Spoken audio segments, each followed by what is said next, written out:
응답형 서신이라고 이렇게 말할 수 있겠습니다. 그러니까 먼저 고린도 교회 성도들이 바울에게 물어보는 것들이 있었어요. 이런 건 어떻게 해야 됩니까? 이럴 때는 어찌해야 됩니까? 여러 가지 질문에 대한 답변으로서 편지가 주어졌기 때문에 그래서 전체적인 큰 어떤 한 주제보다는 각각에 대한 이제 이럴 땐 이래라 저럴 땐 저래라 라는 식의 그런 답변들이 좀 여러 가지 답변들이 주제들이 다루어지고 있습니다. 결혼 문제를 중심으로 해서 특별히 이제 이런 것이 이루어지고 있는데 이게 이제 그 당시의 어떤 사회적인 특성, 뭐 이런 것도 우리가 좀 고려를 해야 되고, 이게 또 오늘날에 얼마나 그대로 문자적으로 적용할 수 있는가라는 부분도 고려가 돼야 되고, 좀 그런 부분들이 있습니다. 어쨌든 전체적으로 볼 적에 우리가 크게 그때나 지금이나 여전히 적용되는 두 가지 원칙, 원리에 대해서 좀 얘기할 수 있겠습니다. 바울이 뭐라고 얘기하는가? 첫째는 가장 기본적으로 우리가 항상 붙들어야 될 것은 성경적인 원리, 하나님께서 성경을 통해서 무엇이라고 제정하시는가에 대한 그 원칙을 바울을 이야기합니다. 그걸 지키는 것이 좋다. 명확히 하고 있고요. 우리 신자들은 이 세상이 뭐라고 하는가. 그러니까 고린도 교회 성도들이 이런 질문을 왜 했겠어요? 세상에서는 다 이렇게 하는데, 다들 그렇게 살아가는데 우리는 어떻게 해야 됩니까? 그런 마음이 기저에 있으니까 세상 사람들이 어떻게 하는지 다 알 거 아니에요? 사회적으로. 근데 우리 신자는 그래도 되는가? 신자는 어떻게 해야 되는가? 라는 궁금증이 있으니까 물어보는 거겠죠. 거기서 바울은 분명히 얘기합니다. 우리 신자들은 성경을 기준으로 해야 된다. 하나님이 뭐라고 하셨는가? 결혼에 대해서, 가정에 대해서 뭐라고 하셨는가에 대한 원칙을 이야기를 합니다. 두 번째는 그러나 각자의 또 하나는 믿음대로 하라라는 원칙도 이야기해요. 우리가 붙잡아야 될 것은 성경입니다. 성경이 우리에게 이렇게 해야 된다라고 명확히 얘기를 해요. 그래서 가장 이제 이상적인 경우에 해당되는 이야기일 수 있고 분명히 또 우리가 어쨌든 붙잡아야 될 원칙일 수 있습니다만 그러나 실제 삶 속에 있어서는 상황의 특수성이라는 게 있을 수 있다. 각 사람의 믿음의 분량이라는 게 있을 수 있다라는 것을 이야기합니다. 그 믿음대로 이렇게 살아라 이렇게 바울은 권면한다고 할 수 있겠습니다. 세 번째는 어쨌든 중요한 것은 각 사람의 서로에 대한 배려를 원칙으로 하라. 이렇게 요약할 수 있겠습니다. 세 가지 원칙을 바탕으로 해서 결혼 생활도 그렇고 다른 모든 생활을 그렇게 적용해 나가라라고 바울은 그렇게 이야기를 합니다. 실제로 결혼 생활에 있어서 원칙은 하나님이 나눠주신 거죠. 그러니까 하나님이 나눠주신 것을 하나님이 짝지어 주신 것을 사람이 나눠 흩어버리는 거 이거 옳지 않죠. 그래서 헤어지지 않고 분방하지도 말고 둘이 한 몸을 이루어서 같이 사는 것이 맞습니다. 그러나 이제 그 속에서도 그 상황의 특수성 같은 것이 있을 수 있다는 것을 바울은 염두에 둡니다. 그래서 원래는 믿지 않는 자와는 결혼하면 안 됩니다. 믿는 자끼리 결혼을 해야 되고 또 같이 결혼해서 쭉 살아야 되고 이런 부분들이 많죠. 그러나 이 경우는 다양한 경우들이 되죠. 혹시 믿지 않는 자와 결혼한 경우에 결혼 이미 했을 경우는 어떡합니까? 그 경우에는 그 믿지 않는 자가 헤어지기를 원치 않으면 같이 살아라. 믿지 않는 자와 그걸 통해서 이 결혼을 통해서 믿지 않는 자가 믿는 자의 신앙을 통해서 신앙의 구원에 이르게 되지 않은가 그런 믿음을 하라는 거죠. 그러나 그 경우도 강요하지 않습니다. 근데 그 사람이 너무 힘들고 어려워지고 헤어지길 원하고 그런 경우는 또 헤어질 수도 있다라고 바울은 그 이야기를 합니다. 각자 하나님이 주신 은사대로 믿음의 분량대로 상황에 맞춰서 그런 경우를 고려하라라는 이야기죠.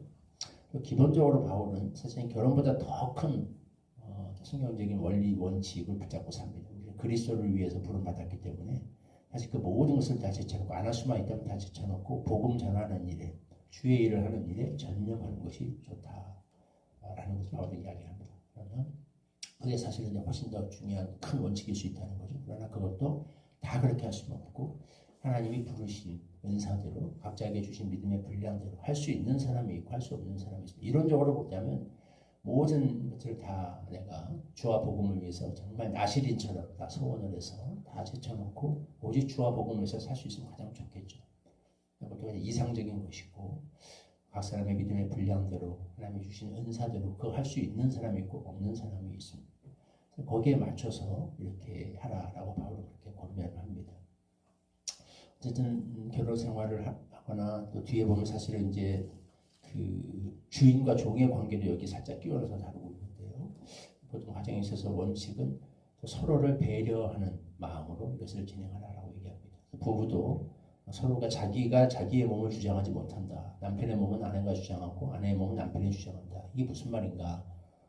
남편이 시키면 아내는 해야 되고 또 그 반대로 아내가 하면 남편이 해야 돼. 이걸 말하는 것이 아니고 서로 누가 누구의 그 주종 관계를 말하는 게 아니라 그만큼 서로를 배려하라는 겁니다.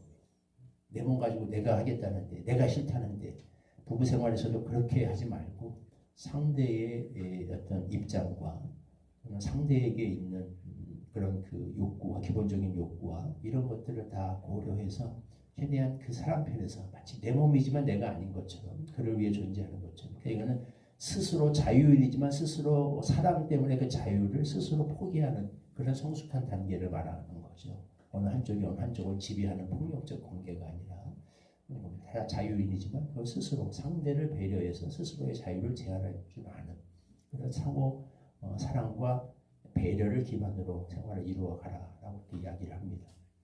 주인과 종의 관계에서도 바로 그런 얘기를 해요. 그래서 종으로 있을 때 부르심을 받았느냐라고 그 문제를 다루죠. 그래서 주 안에서 부르심 받은 자는 종이라도 주께 속한 자유인이고 자유인으로 있을 때 부르심 받은 자는 그리스도의 종이라. 이 무슨 말인가?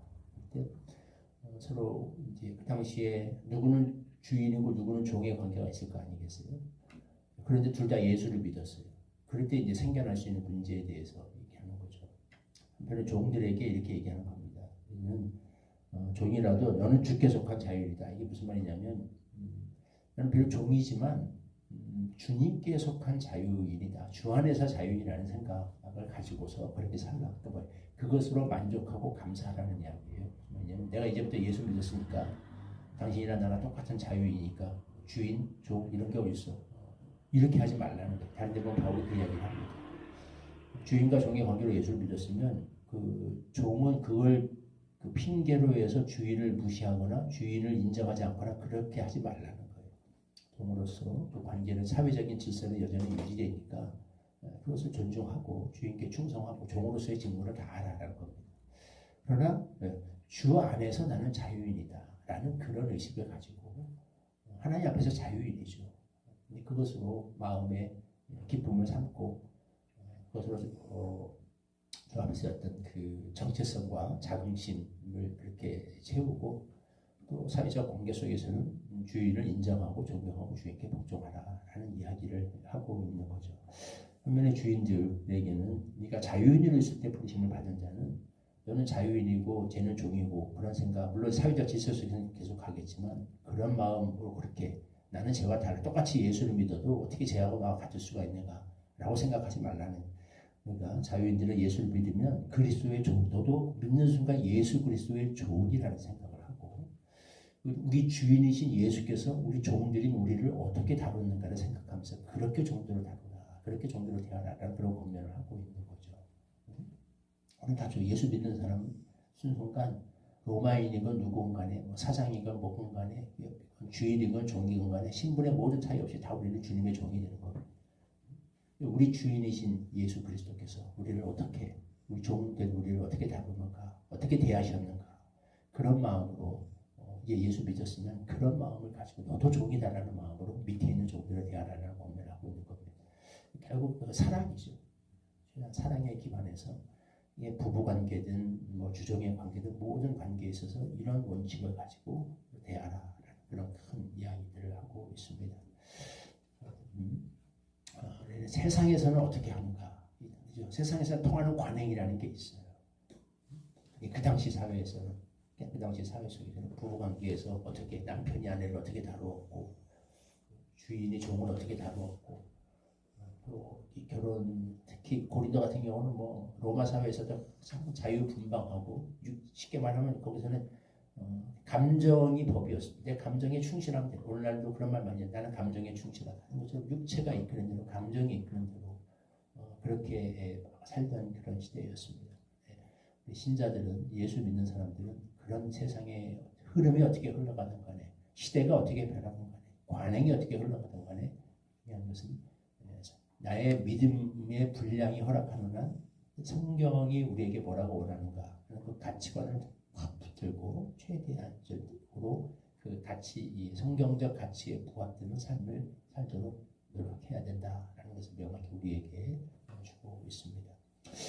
늘 성경적 가치를 붙잡고 살아가는 그런 성도들이 되어서 우리 부부관계, 가정에 있어서나 사회에 있어서나 이런 선한 영향력을 우리가 보여주고 끼칠 수 있는 그런 은혜가 있었으면 좋겠습니다.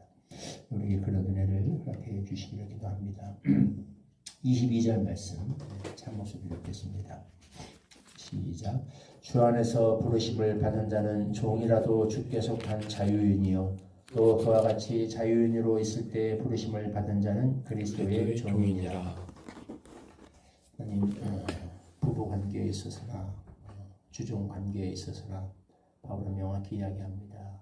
우리는 성경적 가치관을 붙들고 주께서 뭐라고 하셨는가를 가지고서 살아가는 자들이 되어야 된다. 또한 각자의 믿음의 분량과 주신 은사대로 또한 이것을 행할 수 있다라고 권면합니다.